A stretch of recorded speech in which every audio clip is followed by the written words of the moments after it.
ચાલો આગળ વધીએ ચેપ્ટરમાં. આગળના લેક્ચરમાં પ્રક્ષિપ્ત કોણ, પ્રક્ષિપ્ત ગતિના સમીકરણ જોઈએ, મહત્તમ ઊંચાઈ માટેનું સમીકરણ, અવધિ માટેનું સમીકરણ, કુલ ઉડ્ડયન સમય માટેનું સમીકરણ, આ બધા સૂત્રો આપણે સાબિત કરી ગયા અને એના ગતિપથનું સૂત્ર y = x tan θ - 1/2 gx² નીચે v02 cos² θ આવું ગતિનું સમીકરણ પણ જોઈએ. ચાલો હવે પ્રક્ષિપ્ત ગતિ રિલેટેડ કોઈ દાખલાઓ છે જે ટેક્સ્ટ બુકમાંથી ઉદાહરણ નંબર 4.7. ચાલો રકમ એવી છે કે ગેલેલિયોએ તેના પુસ્તકમાં ટુ ન્યૂ સાયન્સ એવું પુસ્તક છે, એમાં વિધાન એવું લખ્યું છે કે 45 ના ખૂણા સાથે સમાન તફાવત ધરાવતા બે જુદા જુદા કોણે પદાર્થને પ્રક્ષિપ્ત કરવામાં આવે તો તેમની અવધિ સમાન હોય છે, આ સાબિત કરો. ચાલો આપણે અવધિમાં સૂત્ર સાબિત કર્યા હતા ત્યારે ભણી ગયા હતા કે મહત્તમ અવધિ ક્યારે મળે, તો કે જ્યારે ખૂણો 45 ડિગ્રીનો હોય ત્યારે અવધિ મહત્તમ મળે, v02/g. મહત્તમ અવધિ માટે ખૂણો કેટલો હોવો જોઈએ? 45. પણ ગેલિલિયોએ એવું કીધું કે 45 ના સાથે બે જુદા જુદા તફાવત, એટલે કે એક 45 કરતા ઓછે ફેંકો અને એક 45 કરતા વધારે ખૂણાએ ફેંકો, ત્યારે પણ બંનેની અવધિ સરખી જ મળે છે, આવું સાબિત કરવાનું છે.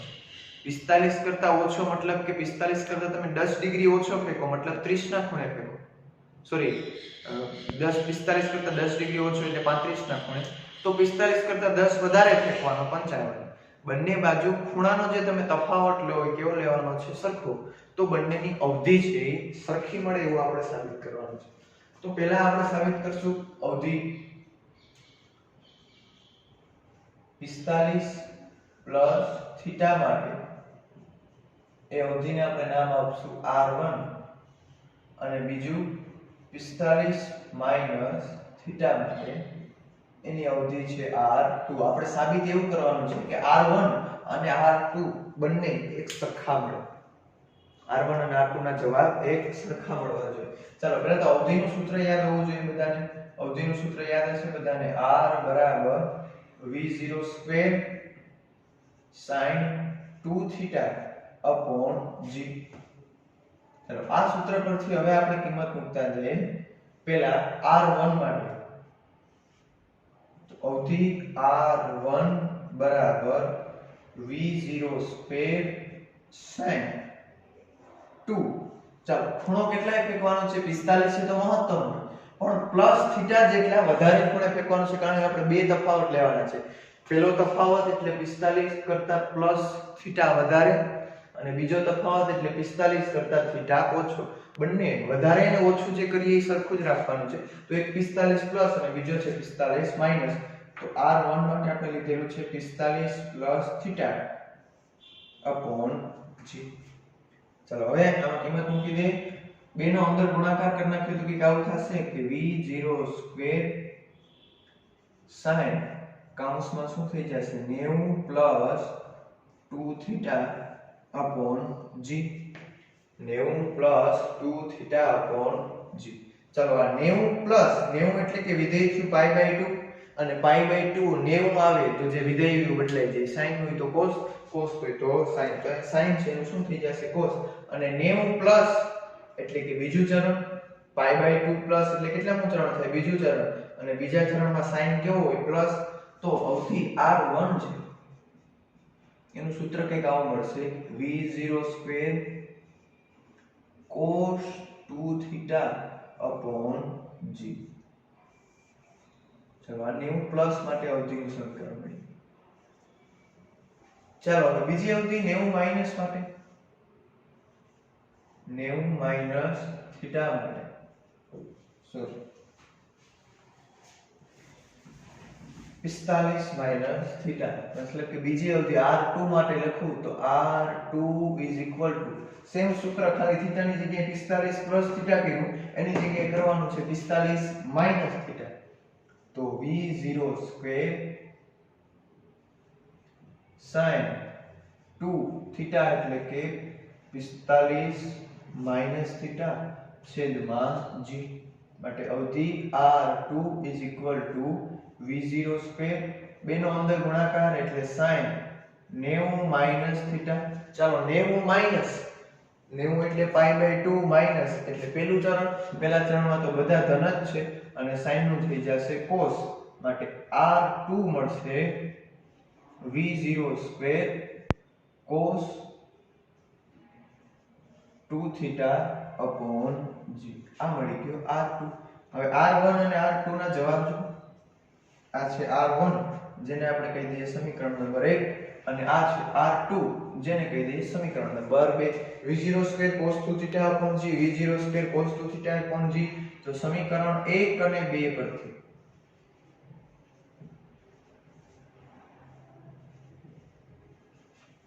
કહી શકાય કે r1 બરાબર r2. જો બંને ખૂણાના તફાવત સરખા રાખો તો અવધિ સરખી મળે. 45 સાથે એક 45 કરતા 10 વધારે ફેંકો અને 45 કરતા 10 ઓછો ફેંકો, વેગ બંનેનો સમાન, તો બંને વખતે અવધિ છે એક સરખી જ મળશે.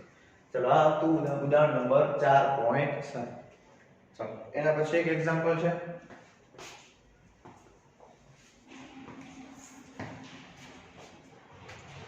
ચલો આના પછી નેક્સ્ટ છે ઉદાહરણ નંબર 4.8. રકમ કંઈક આવી છે કે એક પર્વતારોહક જમીનથી 490 મીટર ઊંચે પર્વતની ધાર પર ઊભો છે. તે એક પથ્થરને સમક્ષિતિજ દિશામાં 15 મીટર પ્રતિ સેકન્ડના પ્રારંભિક વેગથી ફેંકે છે. હવાના અવરોધને અવગણતા પથ્થર કેટલા સમયમાં જમીન પર પડશે તથા જમીન પર અથડાતી વખતે પથ્થરનો વેગ શોધો. ચાલો પર્વતારોહક છે તે જમીનથી 490 મીટરની ઊંચાઈ પર છે.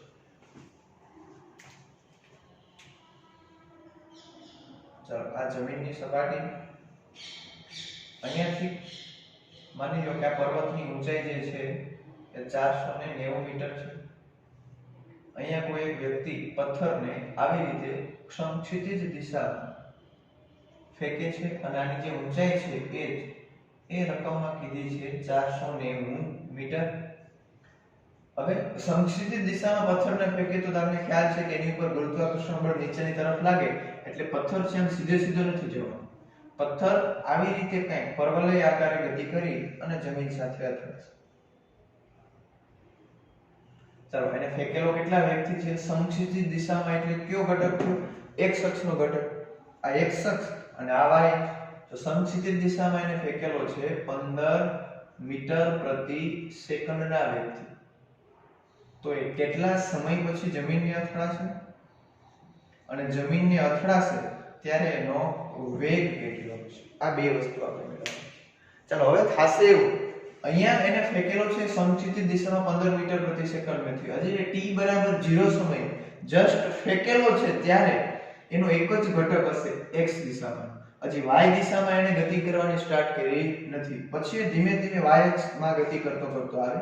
તો આ બિંદુ આગળ એનો x દિશામાંનો વેગ તો અચળ જ હોય કારણ કે સમક્ષિતિજ દિશામાં કોઈ બળ લાગતું નથી, માટે x અક્ષ ઉપરનો વેગ હંમેશા અચળ રહે. આપણે થિયરીમાં પણ ભણી ગયા. હવે y અક્ષ ઉપરના વેગમાં ધીમે ધીમે વધારો થતો હશે. અહીંયા y અક્ષ ઉપરનો વેગ 0 હતો, થોડો વધ્યો હશે, વધતો જ્યારે અહીંયા પહોંચશે ત્યારે y અક્ષ મહત્તમ થઈ ગયો હશે એટલે કે vx. તો x અક્ષ ઉપરનો તો ઘટક હશે અને અહીંયા y અક્ષ ઉપરના પણ વેગનો ઘટક હશે.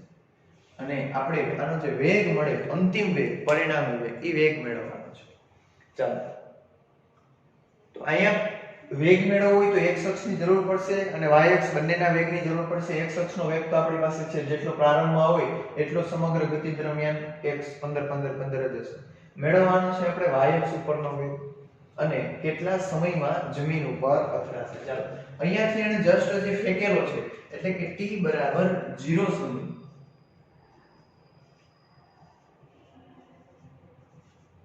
ચાલો સૂત્ર જે મેં પાકા કરવાના કીધા હતા 3 વખત લખવાના થઈ ગયા હશે. ચાલો t બરાબર 0 સમયે યામ લખવા હોય તો x યામ કેટલો છે? 0 મીટર. હજી ગતિની શરૂઆત કરી નથી. એનો x અક્ષ ઉપરનો વેગ કેટલો છે? v0x બરાબર કેટલો છે? તો કે 15 મીટર પ્રતિ સેકન્ડ.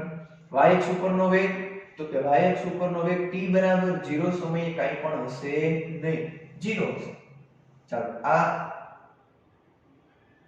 પછી x અક્ષ ઉપરનો પ્રવેગ તો કે x અક્ષ ઉપરનો પ્રવેગ હંમેશા કેટલો હોય 0 મીટર પ્રતિ સેકન્ડ સ્ક્વેર અને y અક્ષ ઉપરનો પ્રવેગ કેટલો હશે તો કે આ ગુરુત્વાકર્ષી ક્ષેત્રમાં ગતિ કરે એટલે ગુરુત્વ પ્રવેગ જેટલો 9.8 મીટર પ્રતિ સેકન્ડ સ્ક્વેર. આ t બરાબર 0 સમય આ બધા એના યાદ થઈ ગયા.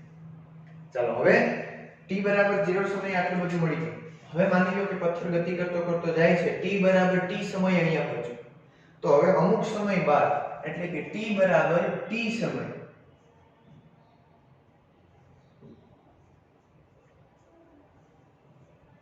t જેટલા સમય ચાલો t જેટલા સમય હવે આપણે એના યામ લખવા છે. t જેટલા સમયે તમે જો એના યામ લખવા હોય તો x યામ તો કેટલો હશે તો કે આપણે ખબર નથી. t જેટલા t બરાબર 0 એ ગતિ કરતો કરતો અહીંયા પહોંચી ગયો તો x યામ અહીંયા પહોંચી ગયો. y યામ તો કે 490 ઉપર હતો ત્યાંથી પણ ઘટીને નીચે આવી ગયો. પણ અહીંયા ધ્યાનથી જોશો તો આપણે ગણવાનું છે અહીંયા નીચે પહોંચતા લાગતો સમયગાળો. તો સમયગાળો ગણવો છે તો પદાર્થ નીચેની બાજુ ગતિ કરતો કરતો આવે તો આપણે ફક્ત એનો y યામ જો સમીકરણ મળી જાય તો એના ઉપરથી આપણે સમયગાળો મળી જાય. મેળવવાનો છે આપણે t બરાબર t સમય એટલે કે કેટલા સમયે અહીંયા જમીન સાથે અથડાશે. હવે આપણી પાસે સમીકરણો કંઈક આટલા છે.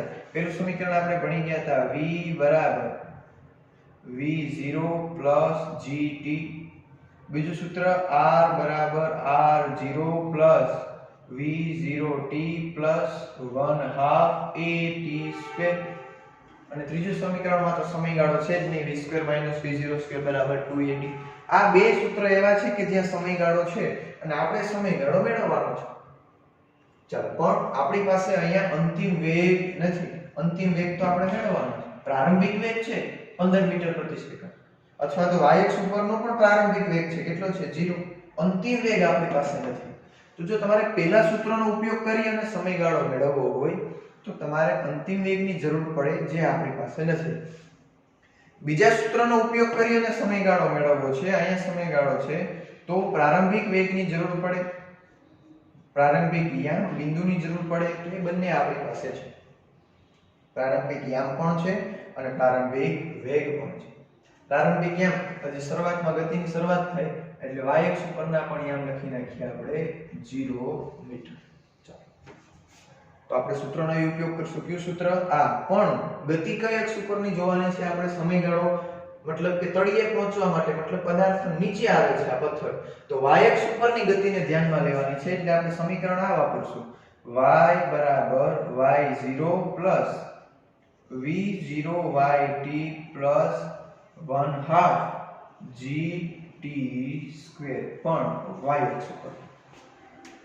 સૂત્ર આપણે ભણી ગયા હતા x અક્ષ માટે વાપરવું હોય તો x બરાબર x0 બધી x અક્ષના ઘટક લેવાના, y માટે વાપરવું હોય તો y અક્ષના ઘટક લેવાના. પણ આપણે y અક્ષ ઉપરની ગતિ જોવાની છે એટલે આ સમીકરણનો ઉપયોગ કરશું y બરાબર y0. ચાલો હવે પેલા યામ લખી નાખીએ કે t બરાબર t સમયે પદાર્થ જમીન ઉપર પહોંચી.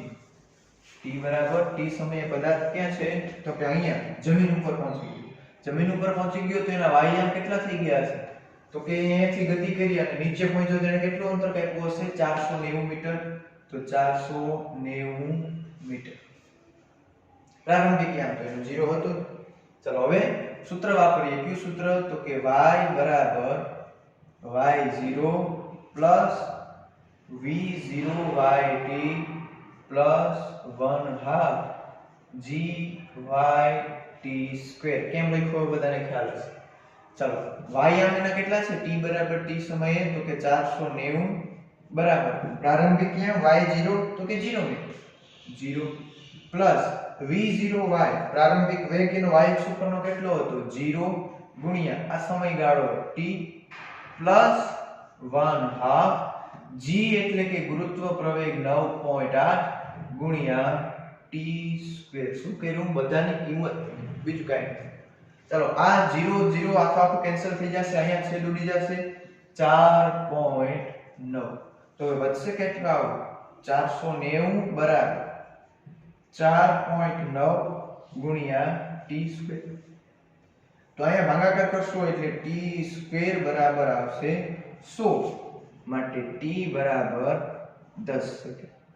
આ જે પદાર્થ છે એને સંક્ષિપ્ત દિશામાં 490 મીટરની ઊંચાઈથી એને ફેંકેલો છે 15 મીટર પ્રતિ સેકન્ડના વેગથી, તો આ પદાર્થ છે એ 10 સેકન્ડમાં જમીન ઉપર અથડાશે. કદાચ દાખલો ફેરવેલ પૂછાય તો આ ઊંચાઈ કા વધારી દે કા ઘટાડી દે, આ બેમાં ફેરફાર થાય, બીજે તો કઈ ફેરફાર થાય એવું છે ને. તો ગણવાનું તો આ જ રીતે, જવાબ થોડોક અલગ આવે. ચલો પદાર્થ 10 સેકન્ડ પછી અહીંયા પહોંચી ગયો. ચલો સમયગાળો મળી ગયો. હવે શું મેળવવાનું છે આપણે? વેગ. અંતિમ વેગ મેળવવાનો છે. અને અંતિમ વેગ માટેનું સૂત્ર હમણાં જે લખ્યું હતું, v v0 at. v v0 at. તો એના ઉપરથી આપણે અંતિમ વેગ મળી જશે. તો કે t 10 સેકન્ડ બાદ. t 10 સેકન્ડ બાદ વેગ x અક્ષ પરનો વેગ.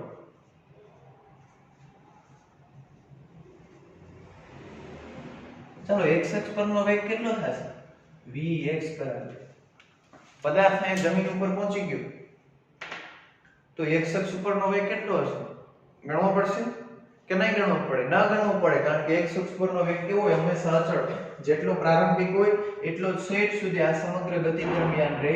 એટલે કે x અક્ષ ઉપરનો વેગ એનો હશે 15 મીટર પ્રતિ સેકન્ડ સ્ક્વેર. 10 સેકન્ડ પછી પણ ગણવાનું છે y અક્ષ ઉપરનો વેગ. શરૂઆતમાં એનો y અક્ષ ઉપરનો વેગ હતો 0, પણ એ નીચેની બાજુ ગતિ કરી એટલે કાંઈક એના વેગમાં વધારો થયો હશે. તો y અક્ષ ઉપરનો વેગ આપણે ગણીએ.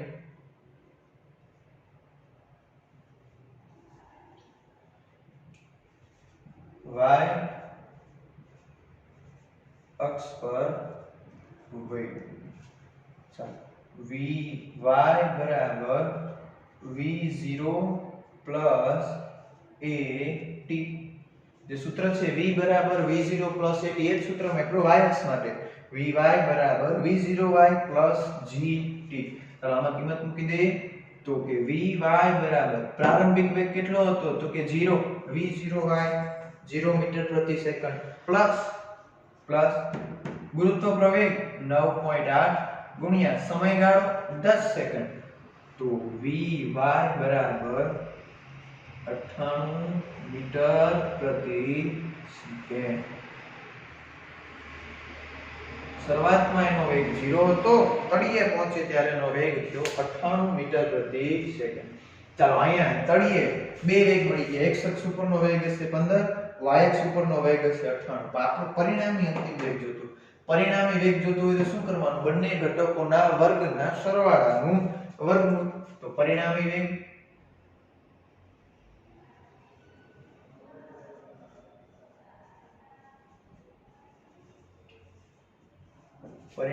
વેગ v બરાબર વર્ગમૂળમાં x અક્ષના ઘટકનો વર્ગ પ્લસ y અક્ષના ઘટકનો વર્ગ. તો v બરાબર વર્ગમૂળમાં 15 નો વેગ, 15 નો સ્ક્વેર થશે 225 પ્લસ 98 નો વર્ગ થશે 9604. તો v બરાબર વર્ગમૂળમાં આ થશે 9829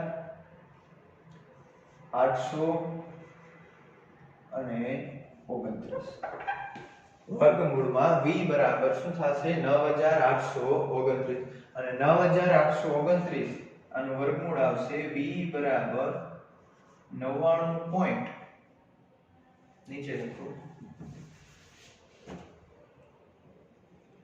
જવાબ આવશે v બરાબર 99 પોઈન્ટ કંઈક સમથિંગ જવાબ આવશે.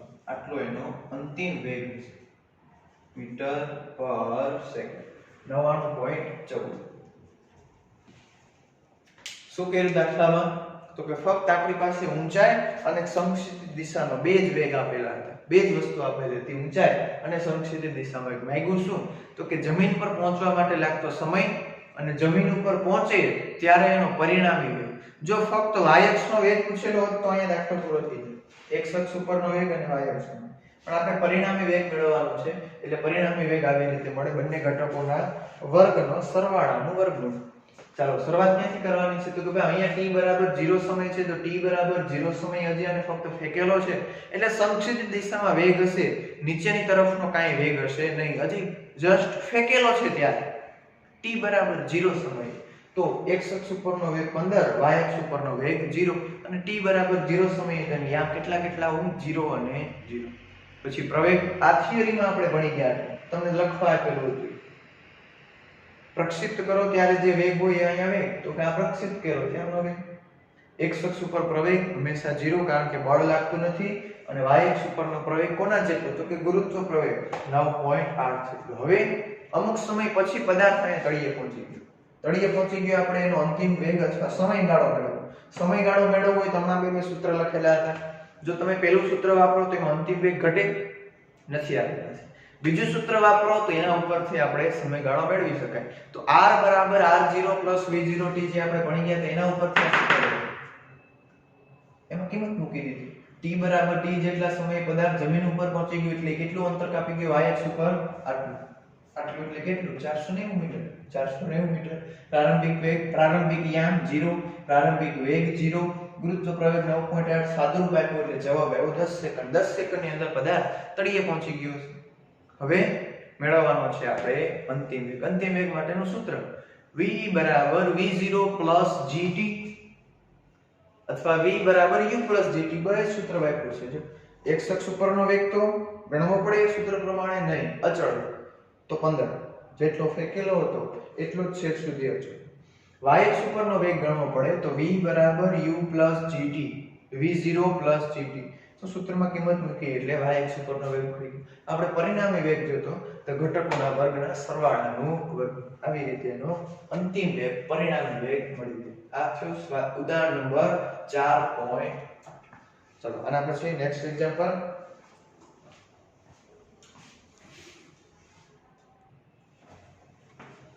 ચાલો આના પછી નેક્સ્ટ છે ઉદાહરણ નંબર 4.9. સમક્ષિતિજ દિશા સાથે 30 ના ખૂણે એક ક્રિકેટ બોલને 28 મીટર પ્રતિ સેકન્ડના વેગથી ફેંકવામાં આવે તો બોલ કેટલી ઊંચાઈએ જશે?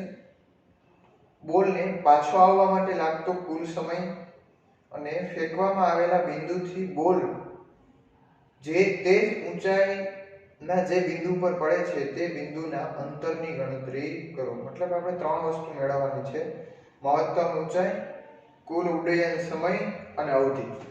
ચાલો ત્રણ વસ્તુ આપેલી છે. એક તો બોલનો પ્રારંભિક વેગ અને પ્રક્ષિપ્ત કોણ, આ બે વસ્તુ આપેલી છે. ચાલો બોલને ફેંકવામાં આવેલો છે v0 બરાબર 28 મીટર પ્રતિ સેકન્ડ અને સમક્ષિતિજ દિશા સાથે ખૂણો બનાવેલો છે 30 ડિગ્રી. સમક્ષિતિજ દિશા સાથે ખૂણો બનાવેલો છે 30 ડિગ્રી. હવે આ શબ્દ ખાસ ધ્યાન રાખવાનો છે, સમક્ષિતિજ દિશા કે શિરોલંબ દિશા. સમક્ષિતિજ દિશા કે તો ખૂણો ક્યાં આવે? તો જે આપણે ભણી ગયા θ0 ખૂણો લેતા એ ખૂણો. શિરોલંબ દિશાનો ખૂણો એટલે કે ઉપરની બાજુનો ખૂણો થાય. તો આ બે શબ્દમાં ખાસ ધ્યાન રાખવાનું છે. શિરોલંબ સાથેનો 30 કીધો હોય તો આપણે ગણતરીમાં લેવાનો થાય 60, કારણ કે સમક્ષિતિજ દિશા સાથેનો ખૂણો 60 નો થાય. તો આપણે મેળવવાનું છે કેટલી ઊંચાઈ સુધી જશે, કુલ ઉડ્ડયન સમય એટલે કેટલા સમયમાં પાછો જમીન ઉપર આવશે, અને જ્યાંથી ફેંકેલો છે ત્યાંથી કેટલે અંતરે પડશે એટલે કે એની અવધિ કેટલી. આ ત્રણ વસ્તુ મેળવવાની છે.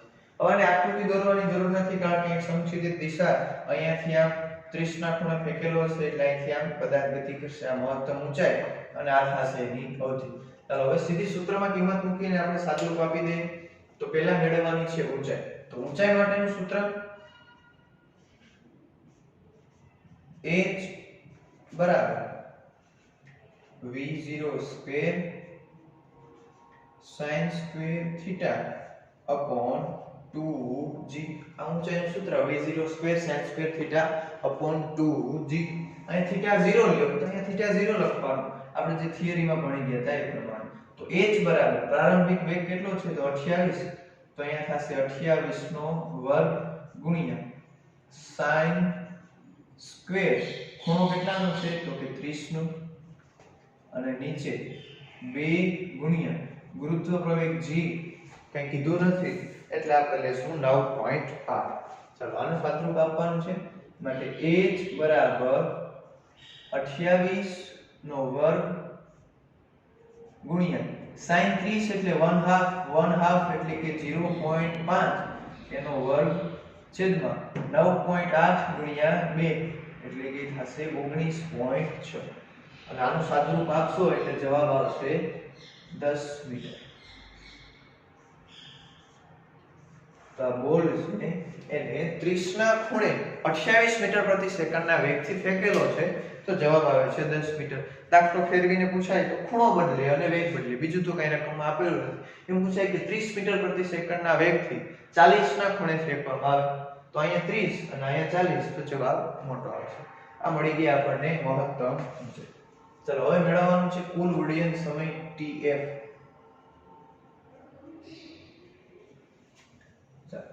તો TF નું આપણી પાસે સૂત્ર છે 2v0 sin θ 0 upon g. 2v0 sin θ 0 upon g. ચાલો આમાં બધી કિંમત મૂકી દઈએ. v0 તો કે 28 મીટર પ્રતિ સેકન્ડ અને ખૂણો 30. 2v0 sin θ 0 ના છેદમાં તો TF બરાબર 2 ગુણ્યા પ્રારંભિક વેગ 28 ગુણ્યા ખૂણો 30 ડિગ્રી sin 30 ડિગ્રી છેદમાં g ની કિંમત છે 9.8. તો TF બરાબર 2 ગુણ્યા 28 ગુણ્યા sin 30 એટલે કે 1/2 0.5 છેદમાં 9.8 અને આનું સાદુરૂપ આપશો એટલે જવાબ આવશે TF બરાબર 2.58 સેકન્ડ. કુલ કેટલા સમયમાં જમીન ઉપર પાછો પડશે તો કે 2.58 સેકન્ડ. કદાચ આવું પણ પૂછાઈ જાય કે મહત્તમ ઊંચાઈએ પહોંચવા માટે લાગતો સમય તો આના કરતા અડધો. સૂત્રમાં ખાલી શું મૂકવાનું v0 sin θ 0 upon g. આ કુલ ઉડ્ડયન સમયનું સૂત્ર છે 2v0 sin θ 0 upon g. 2.85. ચાલો હવે નેક્સ્ટ મેળવવાની છે અવધિ.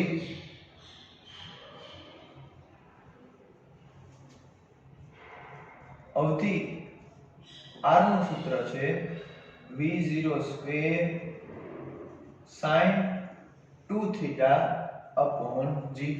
v0 square sin 2θ upon g. ચાલો સૂત્રમાં કિંમત મૂકી દઈએ તો અવધિ r બરાબર v0 એટલે કે પ્રારંભિક વેગ છે 28 એનો વર્ગ ગુણ્યા sin 2θ છે એટલે કે 30 દૂર થઈ જશે 60 છેદમાં g ની કિંમત તો 9.8.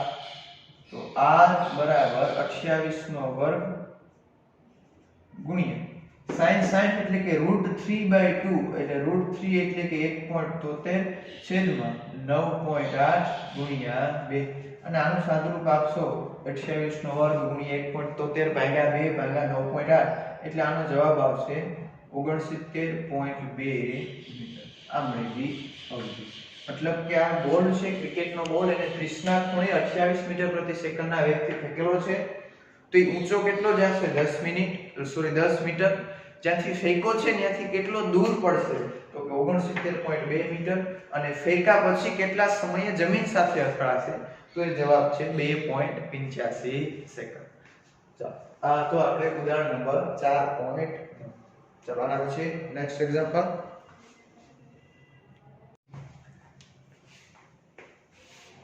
ચાલો નેક્સ્ટ આગળ છે સ્વાધ્યાયનો 15મો દાખલો. રકમ કંઈક આવી છે કે એક લાંબા હોલની છત 25 મીટર ઊંચી છે. 40 મીટર પ્રતિ સેકન્ડની ઝડપથી ફેંકવામાં આવેલા દળ છતને અથડાયા વગર પસાર થઈ શકે તે રીતે કેટલું મહત્તમ સમક્ષિતિજ અંતર કાપશે. ચાલો એક હોલની છત એ 25 મીટર ઊંચી છે અને એ આવો એક હોલ છે.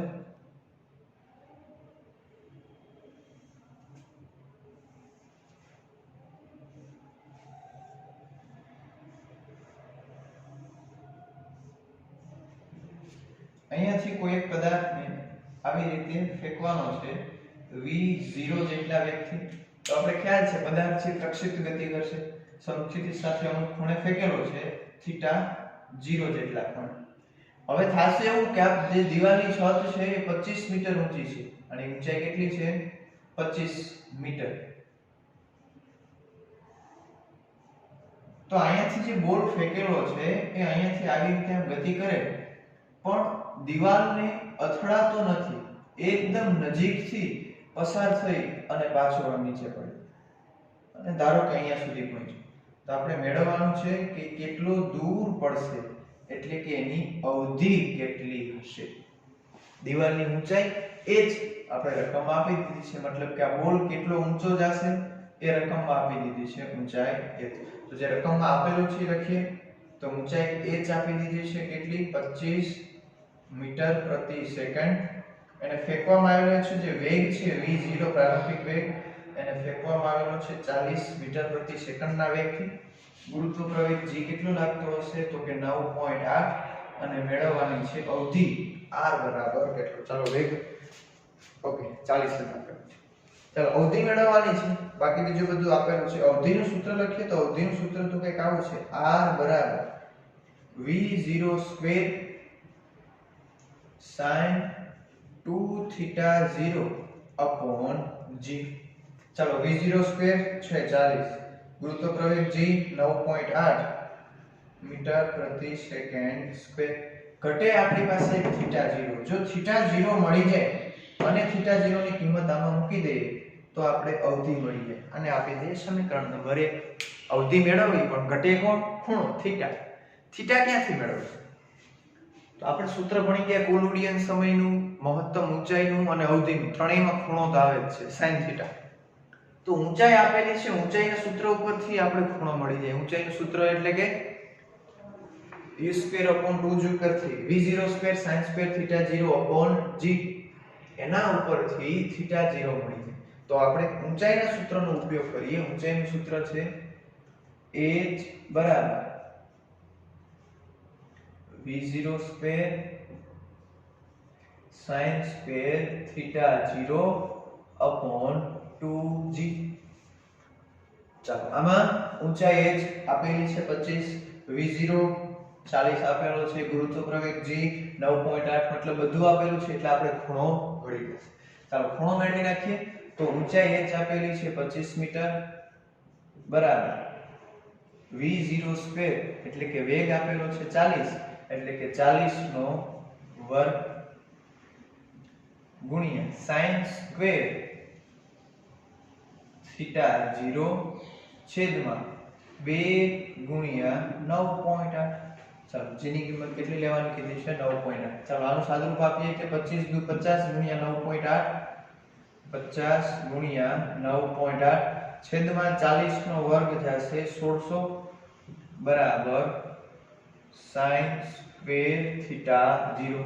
તો આવું કંઈક થશે કે sin θ0 બરાબર આ બધી કિંમત વર્ગમૂળમાં આવી જશે, એટલે કે 50 ગુણ્યા 9.8 છેદમાં 1600, અને આનું સાદુરૂપ આપશો એટલે તમને ખૂણો મળશે. આ sin θ0 આની કિંમત તમને મળશે, હું સીધી તમને જોઈને લખીને આપું છું. sin θ0 મળશે 0.5533. 0.5533 કિંમત મળશે, અને 0.5533 તમે sin ના ટેબલમાં જોશો એટલે એ ખૂણો બતાવશે 33 ડિગ્રી અને 6 મિનિટ. મતલબ કે આ ગોળને પ્રક્ષિપ્ત કરવામાં આવેલો છે. પ્રક્ષિપ્ત કોણ કેટલો હશે અહીંયાથી 33.6 ડિગ્રીનો પ્રક્ષિપ્ત કોણ, અને 40 મીટર પ્રતિ સેકન્ડના વેગથી ફેંકો તો આ બોલ 25 મીટરની ઊંચાઈ સુધી જાય. દીવાલને સેજ ટચ થઈને પાછો નીચે અથડાતો નથી, જસ્ટ આમ ત્યાંથી નીકળી જાય છે. આલો ખૂણો મળી ગયો. હવે સમીકરણ 1 માં આપણે ખૂણાની કિંમત મળી ગઈ તો આપણે અવધિની કિંમત મળી જશે. ચાલો સમીકરણ 1 પર ચાલો અવધિનું સૂત્ર લખી નાખીએ. r બરાબર v0 square sin 2θ0 upon g. તો અવધિ r બરાબર v0 સ્ક્વેર એટલે કે 40 નો વર્ગ ગુણ્યા sin 2θ એટલે હવે સીધી કિંમત મૂકી દેવાની છે 33 અને 6, 33 દુ 66 અને આ 6 દુ 12 એટલે એક આમાં વધારાનું થશે એટલે કે 67 ડિગ્રી અને 2 મિનિટ. આનો ખૂણો જોવાનો છે તમારે, અને g ની કિંમત છે 9.8, અને આનું સાદુરૂપ આપશો એટલે જવાબ 40 નો વર્ગ ગુણ્યા કિંમત જોવાની છે sin 67 ડિગ્રી અને 2 મિનિટમાં બે કડા એ જે કિંમત આવે એનો ગુણાકાર અને નીચે 9.8 10.51 મીટર.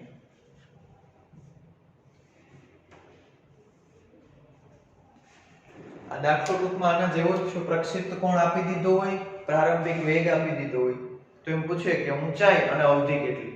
જો આવું આપી દે, ટ્રાય કરવાની છે તમારે. પ્રક્ષિપ્ત કોણ આટલો લેવાનો છે, પ્રારંભિક વેગ 40 લેવાનો છે, પછી ગણવાની છે તમારે ઊંચાઈ, કુરુડિયન સમય અને અવધિ. તો જવાબ અવધિનો જવાબ આટલો આવશે. મહત્તમ ઊંચાઈનો જવાબ 25 કરતા થોડો ઓછો વધારે હોઈ શકે, કારણ કે આમાં આપણે અમુક કિંમત નેગ્લેક્ટ કરી. અને કુરુડિયન સમય TF એના સૂત્રમાં કિંમત મૂકશો એટલે તમને જવાબ મળી જશે. મેળવવાનું શું હતું? અવધિ. પણ અવધિનું સૂત્ર આપણે લખ્યું તેમાં ખૂણો ઘટે. અને મેં આગળ થિયરી ભણતા હતા ત્યારે પણ કીધું હતું કે આ ત્રણ વસ્તુ, અવધિ, મહત્તમ ઊંચાઈ અને સમય, એકાદો આપેલો ન હોય તો બીજાની મદદથી આપણે મેળવી અને સાબિત કરવાનું. તો આ તો આપણે સ્વાધ્યાયનો 15મો દાખલો.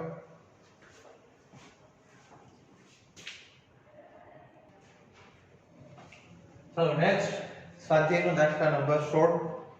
ચાલો 16 ની રકમમાં એક આવી છે. ક્રિકેટનો કોઈ ખેલાડી દડાને 100 મીટર જેટલા મહત્તમ સમક્ષિતિજ અંતર સુધી ફેંકી શકે છે. મતલબ કે મહત્તમ અંતર કેટલું ફેંકી શકે? અવધિ આપેલી છે r મેક્સિમમ 100 મીટર સુધી ફેંકી શકે છે. આ ખેલાડી આ જ દડાને જમીનથી ઉપર તરફ કેટલી ઊંચાઈ સુધી મોકલી શકે? ચાલો ઊંચાઈ પણ આપણે મેળવવાની છે અને એક અવધિ આપેલી છે. અવધિ આપેલી છે પણ એ મહત્તમ અવધિ આપેલી છે. એક ખેલાડી સમક્ષિતિજ દિશામાં દડાને મહત્તમ 100 મીટર અંતર સુધી ફેંકી શકે. મતલબ કે મહત્તમ અવધિ r મેક્સિમમ બરાબર 100 મીટર. ખૂણો આપેલો નથી, પ્રારંભિક વેગ આપેલો નથી, ગુરુત્વ પ્રવેગ g આપેલો છે 9.8 મીટર પ્રતિ સેકન્ડ સ્ક્વેર. તો આ જ ખેલાડી દડાને કેટલી ઊંચાઈ સુધી ઉપર તરફ ફેંકી શકે? એની કેપેસિટી કેટલી છે, એની પૂરેપૂરી તાકાત લગાડે તો એ અમુક વેગથી ફેંકશે અને અમુક વેગથી ફેંકે તે કેટલો દૂર ફેંકી શકે? 100 મીટર. તો એ જ ખેલાડી એટલા જ તાકાત વડે, એટલા જ બળ વડે પદાર્થને સીધો ઉપર ફેંકે છે, પ્રક્ષિપ્ત નથી કરતો, ઉપર ફેંકે છે, તો એ કેટલી ઊંચાઈ સુધી ફેંકી શકશે? ચાલો ઊંચાઈ મેળવવાની છે. મતલબ કે ઊંચાઈ મેળવવા માટેનું આ સૂત્ર આપણી પાસે છે. v² v0² બરાબર 2gh. મતલબ કે અહીંયા અંતિમ વેગ તો મહત્તમ ઊંચાઈ કેટલો હોય? 0. પ્રારંભિક વેગ તો કે આપણે ખબર નથી, બાકી આ બધી કિંમત આપણે ઊંચાઈ h મેળવવાની છે અને g કિંમત છે. મતલબ આપણે મેળવવો શું પડશે? એની પાસે પ્રારંભિક વેગ કેટલો છે, આ ખેલાડી દડાને કેટલા પ્રારંભિક વેગથી ફેંકી શકે એ કિંમત આપણે મેળવવાની છે અને એ કિંમત આપણે મેળવશું અવધિની મદદથી. ચાલો અવધિનું સૂત્ર છે મહત્તમ અવધિ છે. જો આ ખાસ ધ્યાન જોશો તો r મેક્સિમમ છે અને r મેક્સિમમ નું સૂત્ર આપણી પાસે છે r મેક્સિમમ બરાબર v0² g. મહત્તમ અવધિનું સૂત્ર v0² g. ત્યારે ખૂણો કેટલાનો હોય? 45. ચાલો આમાં કિંમત મૂકી દઈએ તો મહત્તમ અવધિ છે 100 બરાબર v0² અને છેદમાં g ની કિંમત છે 9.8. તો આ ગુણાકારમાં જશે એટલે કે 980 બરાબર v0² માટે v0 બરાબર 30.30.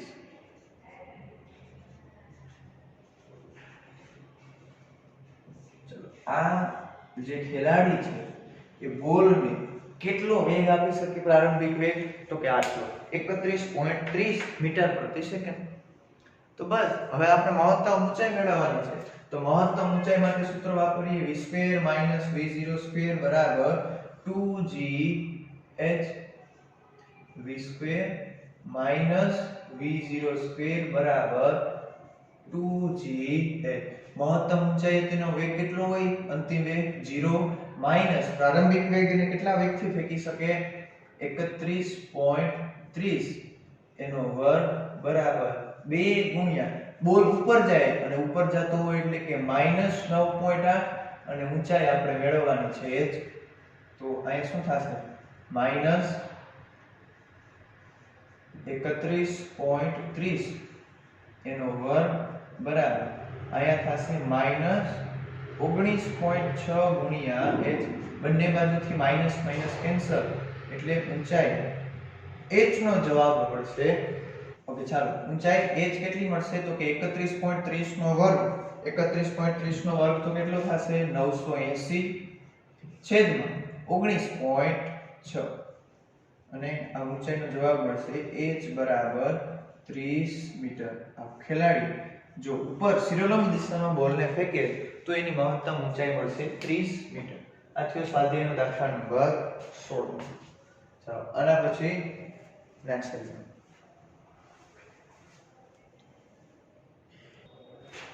ચાલો નેક્સ્ટ સ્વાધ્યાયનો 29 નો દાખલો. રકમ કંઈક આવે છે કે બંદૂકમાંથી સમક્ષિતિજ સાથે 30 ના ખૂણે છોડીને ગોળી જમીનને 3 મીટર દૂર સુધી અથડાય છે. મતલબ પ્રક્ષિપ્ત કોણ આપી દીધો છે 30 ડિગ્રી અને જમીનથી 3 કિલોમીટર દૂર અથડાય છે, મતલબ કે અવધિ આપી દીધી છે 3 કિલોમીટર. તો પ્રક્ષિપ્ત કોણનું કોઈ પણ એવું મૂલ્ય ગોઠવી શકીએ કે જેથી 5 કિલોમીટર દૂર આવેલા લક્ષ્યને આ ગોળી વડે મારી શકીએ. ગણતરી કરી જણાવો અને હવાનો અવરોધ અવગણો. ચલો ખૂણો છે 30, અવધિ 3, કરવાની છે 5. ચલો પ્રક્ષિપ્ત કોણ θ0 આપેલો છે 30 ડિગ્રી. ત્યારે આ જે બંદૂકની ગોળી છે જાય છે 3 કિલોમીટર, એટલે કે અવધિ r બરાબર મીટરમાં ફેરવીએ એટલે 3000 મીટર.